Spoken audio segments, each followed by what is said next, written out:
The Trump administration is fighting back after a number of airlines said they didn't want to be involved in transporting immigrant children who had been taken from their families. In a series of tweets today, a Homeland Security Department spokesperson slammed American Airlines, United, and Frontier.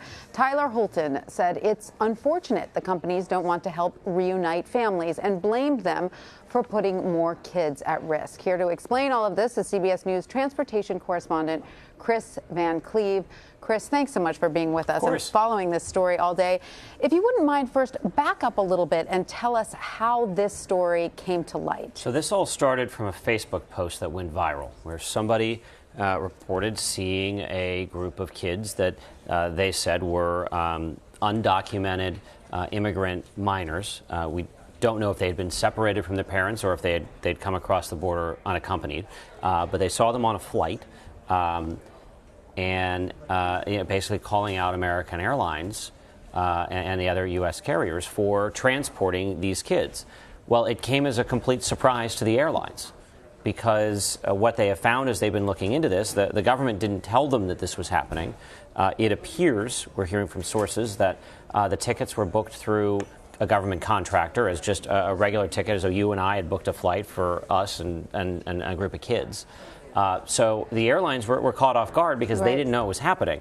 As they did some research, they came out very strongly, American Airlines first, and then United and Frontier, saying, we don't want this to happen. We don't want to be a part of separating families or getting in the way of or getting in the middle of this debate. We don't want a part of it. Please don't transport the kids. But is this normal policy for the U.S. government to send, undocumented minors on planes out of state? That's a really good question.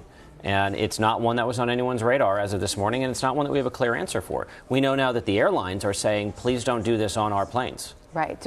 And so we don't know. There are a lot of things about this story that we don't know. What we do know is that the airlines certainly don't want to be a part of this anymore. And tell us about the White House backlash. Well, it is that there's been backlash pretty much all day long. If you're the airlines, it started on Twitter and Facebook. When this story started to go viral, we've since learned that it was a group of 13 kids, 13 to 17, that were transported from Phoenix to Miami through Charlotte on the 14th into the 15th on planes with 4 adults. The account of what people saw there, huge backlash. There was a lot of criticism of the airlines. The description of it was pretty heartbreaking, of these children on the plane looking lost, vacant-eyed.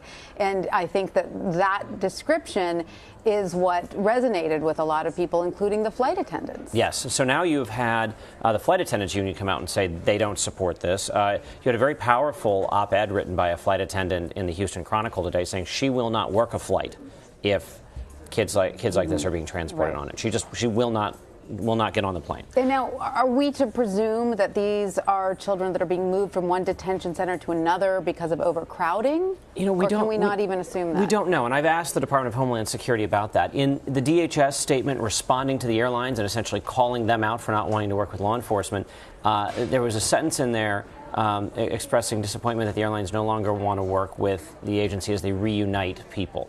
So my question to them is, does that mean that these are kids that are being flown to family members? Right. Or are they being moved from a facility to a facility? We don't know because, frankly, before today, we didn't know it was happening, and neither did the airlines. Well, it certainly looks like there's a lot more information to be teased out of this story. We'll keep digging. Kris Van Cleave, thank you so much. Sure thing. We're going to take a quick break now. Much more news ahead. You're streaming CBS.